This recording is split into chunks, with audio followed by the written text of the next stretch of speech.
Welcome to Tech Talks, Evolving Distribution. I'm Corey Hayes, and with me is Bill Rosado. Today, we're exploring how digital transformation is reshaping the distribution industry. That's right. From e-commerce platforms to CRM tools, we talk with industry experts about how distribution can embrace these changes and thrive in the ever-changing space. Whether you're just getting started or looking for new insights, we've got you covered. Today's episode is packed with information to help you navigate the digital shift. So let the tech talk begin. All right. Hello, and everybody, and welcome to Tech Talks Evolving Distribution. I'm your host, Corey Hayes. With me, as always, is Bill Rosado, and we are really looking forward to our conversation today with Trent Thompson. Trent, thanks for jumping on. We're excited to have you here. Yeah, glad to be here. Thanks so much, Corey. Bill, it's good to see you, my friend. So we're really looking forward to getting in today's conversation. Got some questions lined up for you. Really just from the beginning and just from the top. Why don't you tell us a little bit about yourself, your journey to where you got to today and how you got here? Yeah, absolutely, Corey. So again, thanks so much for the opportunity. Yeah. I'm excited about what you guys are doing with Tech Talks. So as Corey mentioned, Trent Thompson, I'm VP of Sales for WebPresented. We are an integrated CRM platform. In my role, I manage new business development, strategic partnerships. Again, WebPresented is a CRM tool. We're built specifically for distribution, and our focus is really to make sales people in sales make their lives better, right? And we do that through really three fundamental ways, and it's saving people time, helping them have better conversations with customers, and help them make more money. And really getting down to the root of it, wanting to generate more revenue opportunities. My journey here, I've been serving distributors for 10 years. So 5 with WebPresented. I spent the previous 5 with a company called Tour de Force, which is now White Cup. So I've been serving distributors for 10 years. Prior to that, my life was in banking. I spent 15 years in banking. It's really what got me excited about CRM because as an individual producer in my banking days, as a sales manager, I used a lot of CRM tools, from Siebel way back in the day, Salesforce, Dynamics, proprietary stuff. And we struggled. We struggled with good data, struggled with disparate information. Systems weren't well integrated, which I think we'll get into a little bit today. Yeah. So that's what got me excited about the CRM world. Also, early in kind of midstream in my banking days, I had responsibility for process management and methodology training that we had instituted in our local affiliate. And that as you start to look at process and methodology and tying that into CRM, those things should be well integrated together as well. So, that's kind of how I got to where I'm at today. As we talk about digital transformation, I started my banking career not long before September 11th, 2001. Wow. You want to talk about digital transformation and seeing that evolve quickly. Yeah, I can remember one day we're processing checks and we're sending them down to be truncated and shipped on to the next bank, right, via flight. And overnight that changed, right? The whole banking system changed, and it required a digital movement, which is, now we're talking about mobile banking, mobile deposits, EFTs, all kinds of stuff that's occurring within the banking system today. So, that's kind of my history. It's crazy, right? How we live in our own little world, and sometimes we're kind of like railed into a silo, but then things happen worldwide, right, that totally affect our business. And the question really is so how do we handle that? So you're right. 9/11 was a big one. COVID was a really real big one. Changed what we did, right, and what our distributors are doing, right. So the industry on a whole changed. So you're exactly right on that. Yeah, COVID, big shift, right? Big shift, and I think it really got people looking at technology. Yes. And how? Well, they had to. I mean, how do we connect in a remote environment? How do we sell remotely? So it's certainly events shape the future of an industry. Absolutely. So as far as challenges, I mean, you've seen changes in digital transformation. Give us maybe some challenges that you've seen in projects. Yeah. So, great question. And, these are challenges I've seen, challenges I've heard from the industry. I think much like, Corey and Bill, we travel around a lot of industry events, association meetings. And, I think change management is one of those that you always hear, right? It's tough. Change management is tough. And when, especially when we look at CRM, it's a culture change. We have a lot of discussions internally about, competitions, win-loss rates, right? We're tracking in our own KPIs. And I often say, hey, we lose to status quo more often than we lose to competitors because it's hard. It's work, and you got to be dedicated to that. So, I think when you think about change management, it's understanding, what it takes to get down to the field level end user. And, how do we get them to change what they've been doing for the last 30 years? And that's, we talk to sales leaders quite often. They're like, hey, my challenge is going to be the guy that's out in the field or the gal out in the field who's been doing it this way for 30, 40 years. Yeah. How do I get them to change their rhythms? So that is certainly a challenge that, I think you've got to be aware of. How do you face it, and how do you really buckle down to say, hey, this is how we do business. This is how we serve our customer. But not easy. I think the other, I would point out and look at is, really understanding what the field needs. And so what's important to not just the organization, but what's going to make the lives of the user better, right? So if that's we think of that from a customer experience through e-commerce and what storefront look like, or we think about that with CRM, and really what's the challenge out in the field? What are the things they're looking for to help them improve? Because that'll tie right back to change management, right? If you can get to the why and relate that right to what's happening in the field, you can get that crossover on that culture change pretty quick. Mm-hmm. So I think that understanding what's important, and that can get into interviewing ride-alongs, but truly understanding how you're going to market and what needs to, what gaps you have out in the field, and then getting to that level is extremely important. Yeah. And another I think of is, and this one's one we're talking about quite often, is a bit of kind of like low-cost options. I've seen often where, a distributor will look at either, hey, maybe just didn't budget enough, or we haven't budgeted for this project at all. That's not uncommon, right? And so then it comes down to, this is more than what we can spend, or we're going to go with this solution because it's more cost effective for our company, right? And I think anytime you're looking at technology, and I'm not saying you got to go buy the ultra expensive, right? But it's certain. We'll talk about finding the fit, but I think when you start to look at functionality, kind of you buy low cost, you're going to kind of get low value, right? That's right. More than likely, you might get some value day one, right? But what's that going to look like in 2 years, 3 years? So I think the challenge we see with the low cost option, and a lot of times, these distributors will come back to us in 3 to 5 years and say, hey, now we're ready, right? We've outgrown the platform. We didn't look at what scalability we needed in the tool. We've outgrown it. And now we need to come back and make another change. And now guess what we're doing? We're going through change management again. Yeah. One of the greatest challenges that you have to face, and you're going through it one more time. And every time with a CRM project, I don't know what it's like what you see in e-commerce, but every time you make a CRM change, you lose a little bit more trust within your field users, right? It's like, what's our commitment to this tool? Yeah. Yeah, I think you're exactly right, and I think it's true for the e-commerce field as well. Anytime that there's change, there's obviously a reason for that change. There's something that's motivating it, and when change happens, it can be good, but sometimes it's painful in the middle of that change. And sometimes that there's things that don't go exactly according to plan. There's things that take longer than expected.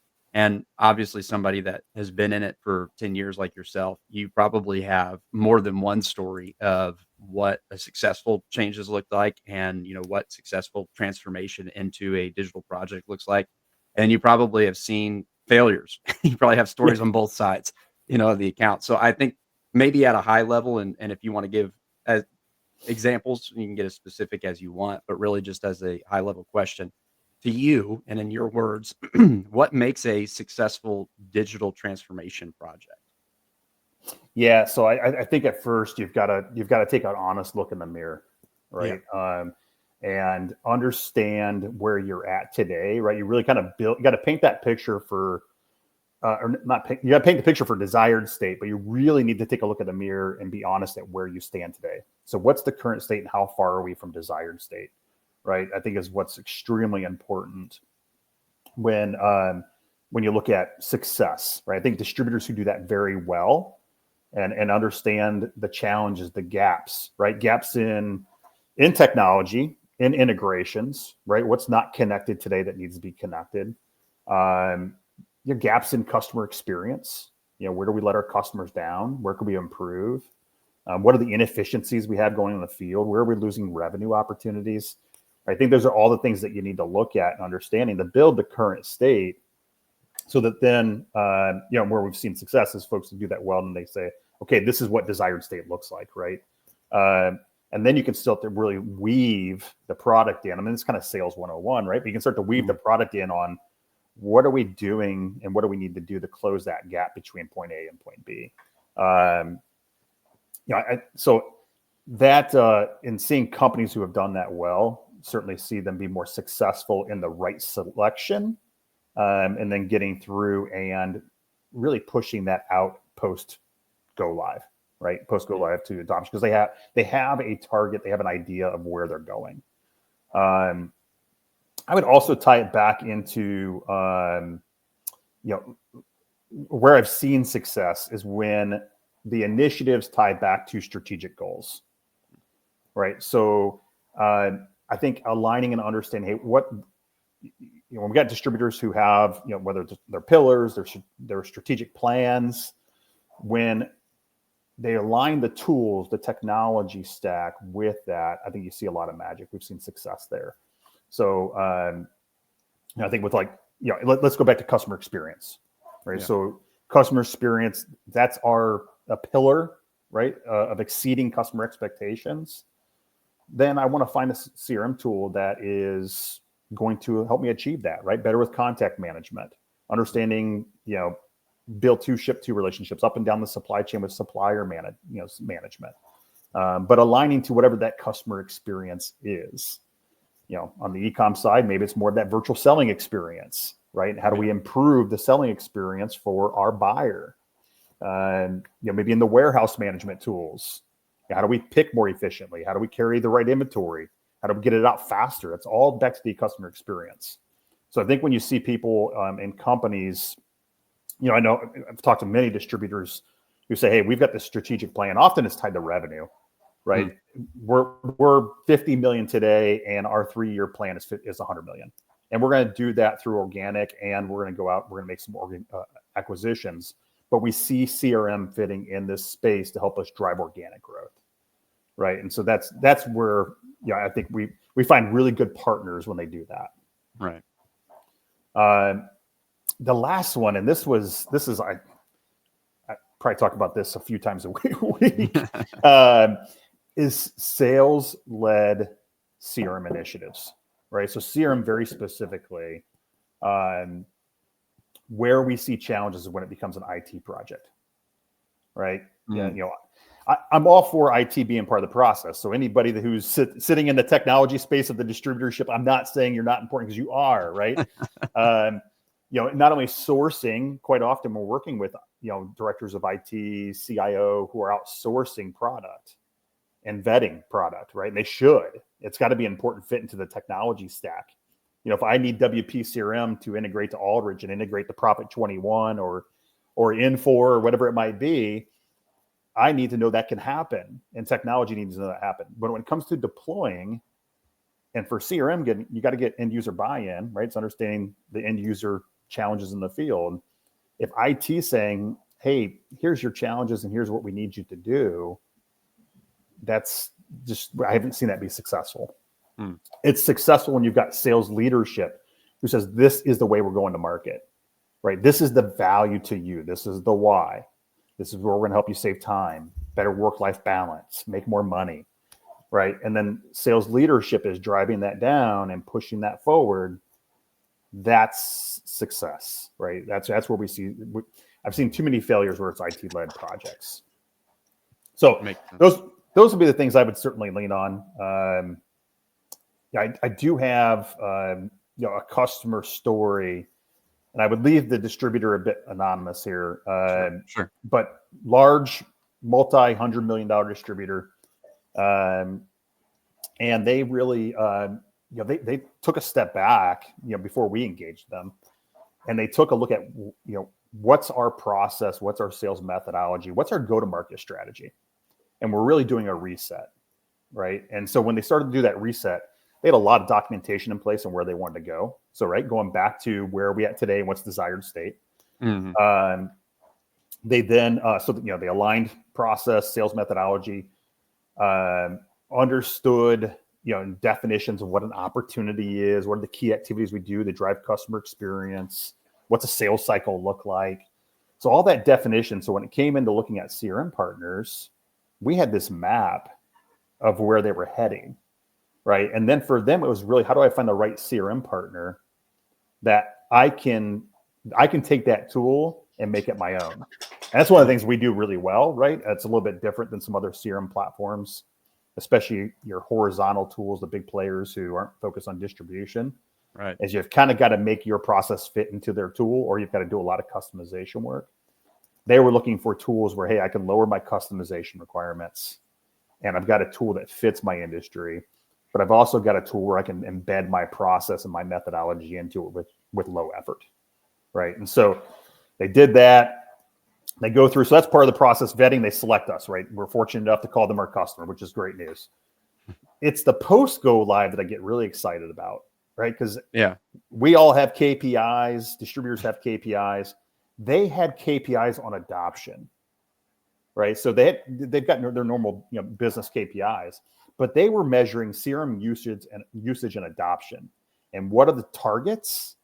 And what are we doing week to week? Looking at it regionality, looking at it from branch to branch, right? And they had a tremendous amount of data that they're reporting at board meetings, right? And they had a person leading it. Now, I'm not saying every distributor has the bandwidth to do that to that level of an individual leading it, but that was success, right? That's what success looked like. So you've got a multi-$100 million distributor, bi-weekly meetings, talking about the wins, right? The aha moments, which is what you need. And then putting spiffs in place, right? Incentives, quarterly incentives for usage. So CRM is not easy. They fail, right? 50% fail, but the number maybe even a little bit higher now, but 50% fail within a short period of time. You get, the larger you get, the harder it is to really cast that net wide and have success. And again, multi-$100 million distributor, 98% adoption rate. That is huge. Yeah. That is huge. So just a really cool story that I think relates to what we're talking about here. Yeah, absolutely. But that's a great story, Trent. But really walking that whole journey, right? And then how they got to success. That's awesome. So and it's process stuff, right? But it's a digital movement because they were, one of the things I failed to mention, it was integration into ERP. It was integration into e-com, right? So there were some important components here that were part of an overall digital tech stack, right? And how we deliver our sales org, our go-to-market strategy, and our customer experience. Absolutely. Okay, so this is some great insight, Trent. I appreciate you coming on and be able to share this information so that we can get this spread out right into our industry, into the community that we're involved in. And you've laid out a lot of great stuff, but what's the biggest tip that if somebody listens to this and is going to share this with somebody else, what's that biggest tip that you could give them? Oh man, the biggest tip. This is tough because I'm a talker. So, you say the biggest tip and I've got like 6 or 7 of them. Start 1 and then go down to 7. That's great. What's number 1 and then what's number 7? Yeah. So I think, and especially as we look at, technology, and again, I know CRM, right? So I'm going to talk about it from a CRM lens. Yeah, it's perfect. I think you've got to have a product that supports the functionality out of the box that's specific to my business, right? It's going to help me meet my requirements, meet my needs, meet my go-to-market strategy. The product's got to be easy to use, right? So we got to find the right tool. I don't have to have folks carrying around a training manual, right? It's got to be intuitive. I think you got to look at intuitive from any type of software platform. What's the UI, the user experience look like? Align strategic with pillars and strategic goals. I think what's really important is trusting the people, right? So we talk about technology a lot. Mm-hmm. I think one of the things that gets lost in the shuffle a bit is the people of the organization. I think you got to trust your partner, and that goes for both sides, right? You got to trust your partner.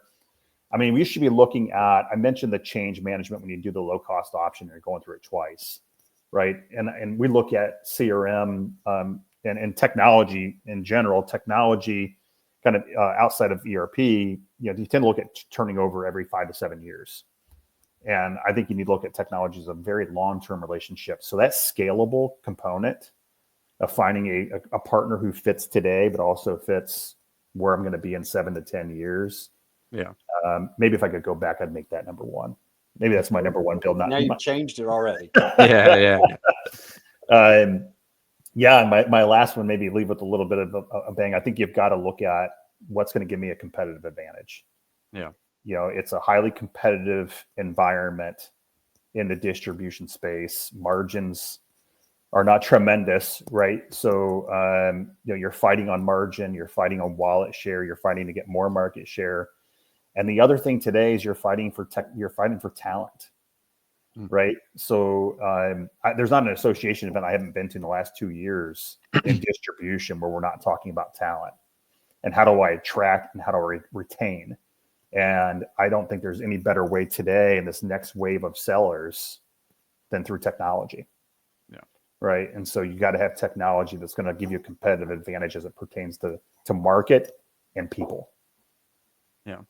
I got to say, I really like your perspective. A lot of what you've given us today, because you are talking about something that I think people can, in their own minds, sometimes overcomplicate, a digital transformation shifting into a digital marketplace.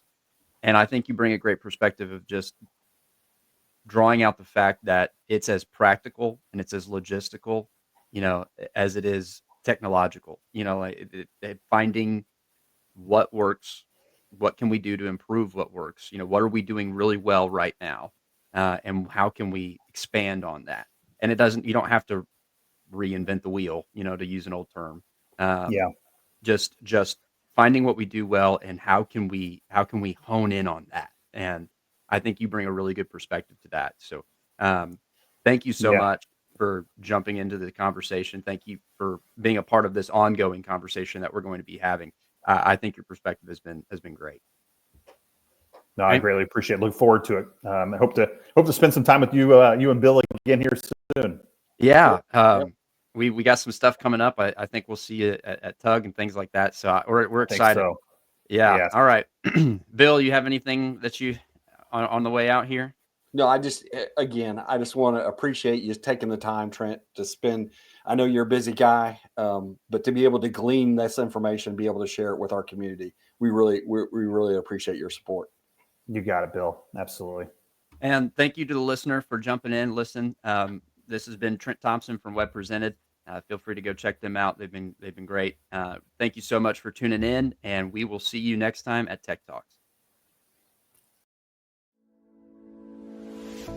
And that's a wrap for today's episode of Tech Talks Evolving Distribution. Thanks for tuning in. And we hope you've gained some valuable insights on how to embrace digital transformation and stay ahead in the distribution industry.